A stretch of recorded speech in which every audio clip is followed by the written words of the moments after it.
हेर्नु न यहाँ मुगुमा आएर यस्तरी पानी पुगेको छ यार।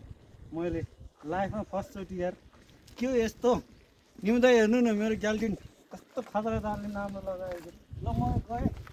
ल ल जितार छनु अर्को पाइप पनि आउँदैछ। तपाईँ ग्याल्टिन हेर्दा के बनाएन मेरो ग्याल्टिन हेर्न कत्रो ठुलो भएको छ। यसरी बोल्नुपर्छ है पानी। अनि यो गाउँको नाम चाहिँ के नि? अग्राङ नि बाटो बिर्सिएछ मैले।